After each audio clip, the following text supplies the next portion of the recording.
JDU में सब बंधुआ मजदूर रह रहा है।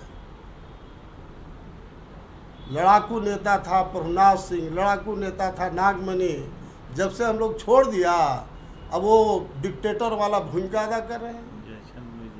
जयचंद्र और मिर्जाफर उस पार्टी में शामिल है, नीतीश कुमार का ये फैसला नहीं है।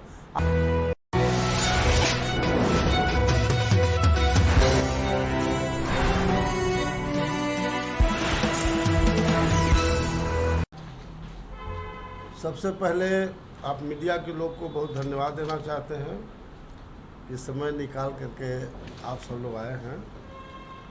आज ख़ास तौर से बिहार में जेडीयू और आरजेडी ने जिस तरह से उम्मीदवारों का चयन किया है उसके बारे में मैं बताना चाहता हूं कि जहां तक नीतीश कुमार का सवाल है जेडीयू का, ये लगता नहीं है कि बिहार में कोई जेडीयू का कार्यकर्ता है।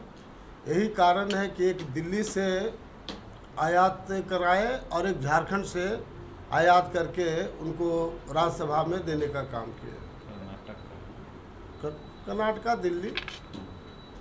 और उसी तरह से राजद ने जहां एक और काफ़ी ताली पीट करके इस बात को कहा कि M22 समीकरण बिहार में हमारा बरकरार रहा, तो सरफराज फयाज अहमद कोई मुसलमान के प्रतिनिधि नहीं थे, बल्कि पूंजीपति के रूप में उनको सिलेक्शन किया गया है। इसलिए राजद का कहना बिल्कुल गलत है कि M22 समीकरण के आधार पर राज्यसभा में दिया गया है। और मास मुसलमान जो बिहार के थे, सब लोग का सेंटिमेंट था। राजद के नेताओं से मिलकर के लोगों ने कहा कि साहुद्दीन साहब की जो पत्नी है हिना साहेब, उनको राज्यसभा दिया जाए। लेकिन शुरू से ही 30 वर्षों से मुसलमान राजद को वोट देते रहा। सब दिन मुसलमानों को राजद ने नेगलेक्ट करने का काम किया। राबड़ी देवी जब मुख्यमंत्री थी उस समय साहुद्दीन साहब की हत्या कराने का प्रयास किया गया था उनके घर पर प्रतापपुर में। और जब उनका मौत हुआ तो पूरा लालू परिवार का खानदान वहाँ था, कोई मिट्टी भी देने नहीं गया। लेकिन शुरू से ही साहुद्दीन साहब आउट एंड आउट राजद के लिए काम करते रहे, लॉयल्टी निभाते रहे। मैं इस मौके पर बिहार के तमाम मुसलमान भाइयों से निवेदन करना चाहता हूं कि M22 समीकरण समाप्त करिए और MK समीकरण बिहार में बनाइए, मुस्लिम कोरी समीकरण और सभी जो अन्य तबका है, सवर्ण समाज है, अति पिछड़ा है, दलित है, सभी जाति संप्रदाय को लेकर हम लोग चलेंगे। और जल्द हम समझते हैं जून महीना में हमने जो नई पार्टी बनाया है, नए सोच और नए मुद्दे के साथ, उसमें हम लोग जल्द बिहार में एक शानदार जानदार तरीके से पार्टी को लॉन्च करेंगे। और 2025 का चुनाव लोकसभा में और 2025 में जो विधानसभा का चुनाव होगा उसमें हम लोग अपनी सरकार बनाएंगे, क्योंकि लालू नीतीश से आम जनता बिल्कुल त्रस्त हो गई है। एक नया पैसा भी इन लोगों से आशा और उम्मीद नहीं है। तो मैं ख़ास तौर से नीतीश कुमार के बारे में कहना चाहता हूं कि नीतीश कुमार को पूरे बिहार की जनता पलटू राम तो बोलती ही है, गद्दार के रूप में भी बिहार की जनता उन्हें जानती है, क्योंकि सबके साथ गद्दारी करने का काम किया।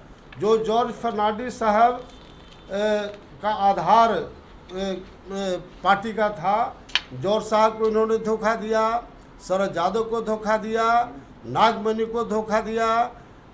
और जो बचा हुआ सबसे लॉयल जो RCP सिंह हैं, अगर आज जेडीयू का गांव-गांव में संगठन अगर बना है तो सिर्फ देन है आरसीपी सिंह का। लेकिन दुर्भाग्य इस बात का है कि आरसीपी में मनोबल नहीं है। अगर जिस तरह से नीतीश कुमार ने उनको नेगलेक्ट किया था, इनको ईंट का जवाब पत्थर से देना चाहिए था, लेकिन आरसीपी सिंह पर अफसोस लगता है कि वो बकरी ऐसा मिमिया रहे हैं नीतीश कुमार के सामने। तो लेकिन उससे कोई फर्क नहीं पड़ता है। हम लोग बिहार में बिल्कुल नए सोच, नए मुद्दे के साथ पार्टी को बनाएंगे।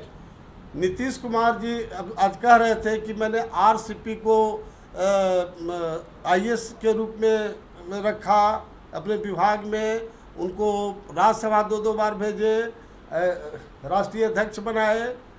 भैया आपको बिहार की जनता तो 3-3 4-4 बार मुख्यमंत्री बनाया और बिहार को आपने रसातल में पहुंचा दिया। बिहार का शिक्षा चौपट, स्वास्थ्य चौपट, बेरोजगारी चरम सीमा पर, भ्रष्टाचार चरम सीमा पर, विधि व्यवस्था रोज हत्या लूट हो रहा है। तो आपकी क्या ज़रूरत है बिहार में?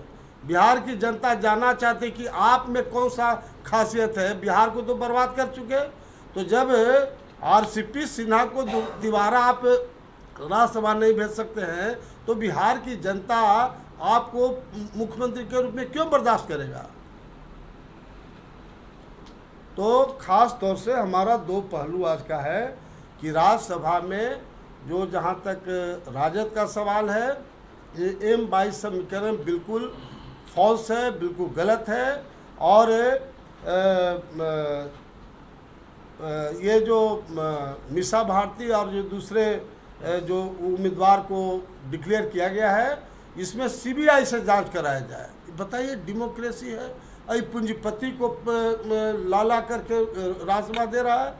तो जो लोग सीबीआई में फंस करके जेल में सड़ने का काम कर रहे हैं, लेकिन फिर भी वही आदत पकड़ाया हुआ है, पैसा पैसा पैसा। तो अगर दम है लालू यादव में तो सीबीआई से इसका जांच करावे।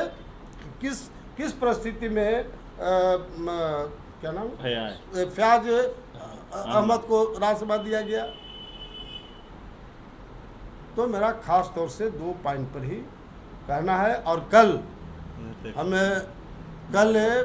सिवान में जा रहा हूँ, साबुद्दीन साहब की पत्नी हिना साहब से मिलेंगे, उनका बेटा उसामा जी उनसे मिलेंगे।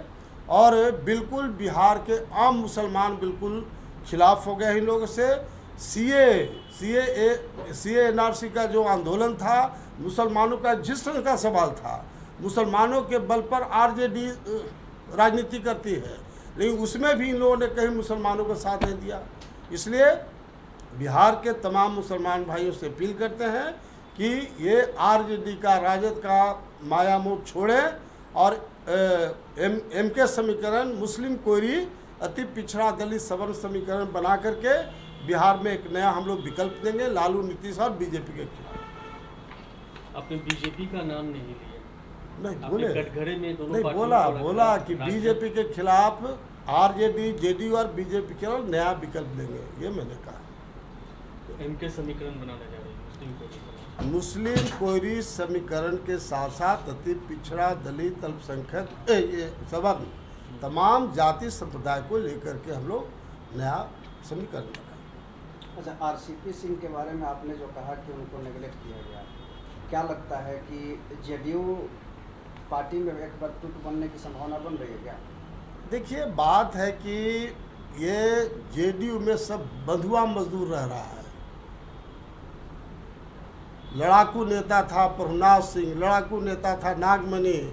जब से हम लोग छोड़ दिया, अब वो डिक्टेटर वाला भूमिका अदा कर रहे हैं। जयचंद्र और मिर्जाफर उस पार्टी में शामिल है। नीतीश कुमार का ये फैसला नहीं है। आप देखें कि लिफाफा लेकर के और राष्ट्रीय अध्यक्ष पहुंचता है। अब बताओ, ईरू महतो खीरू महतो कौन है भाई? कहाँ आरसीपी सिन्हा, आकाश और पताल का अंतर दोनों में है। लेकिन ये नीतीश कुमार शो करना चाहते हैं कि हम सबसे बड़ा डिक्टेटर हैं। तो भैया, डेमोक्रेसी में डिक्टेटरशिप नहीं चलता है। और अब नागमणि से इनको भेंट ठीक से हो जाएगा। ये जून महीना में हमारी पार्टी का रजिस्ट्रेशन हो जाएगा। उसके बाद नीतीश कुमार, लालू जी और बीजेपी को औकात तो बतावेंगे कि कितनों का 30 साल में तीनों ने मिल करके बिहार को बर्बाद कर दिया। शिक्षा चौपट, स्वास्थ्य चौपट, बेरोजगारी चरम सीमा पर, भ्रष्टाचार चरम सीमा पर, और विधि व्यवस्था को देखिए ना, रोज हत्या के अलावा कुछ नहीं है। क्यों बिहार की जनता ऐसे लोग को टॉलरेट करेगी? अच्छा, मीसा भारती को टिकट दिया गया, फयाज अहमद को टिकट दिया गया आरजेडी की तरफ से। क्या लगता है कि सीबीआई इंक्वायरी चल रही है मीसा भारती पर, तो क्या आरजेडी में और कोई नेता नहीं थे जो इनको दिया गया? भाई सीबीआई से इंक्वायरी हो रहा है, उसके नेता जेल में सड़ रहे हैं, और फिर भी पूंजीपति को टिकट देने का क्या औचित्य है? हम तो बोले कि लालू जी में दम है, आरजेडी में दम है, तो सीबीआई से जांच करावे कि राज्यसभा में कौन सा भूत खेल हुआ। बताइए, पूरे बिहार के मुसलमानों का सेंटिमेंट था आपका साउद्दीन साहब की वाइफ हिना साहब के लिए। सारे मुसलमान डेलीगेशन जा के मिले, और फिर भी पूंजीपति को टिकट देना, ये कहना कि M22 समीकरण चल रहा है। इतना बिहार और देश का मुसलमान बेवकूफ़ नहीं है। यहाँ के लोग तो यहाँ का न्यूज़ सुनता है, मुसलमान BBC न्यूज़ सुनता है। इसलिए गलतफहमी का शिकार जो इन लोग हो गए हैं, वो गलतफहमी जल्दी निकलने वाला है इन लोगों का।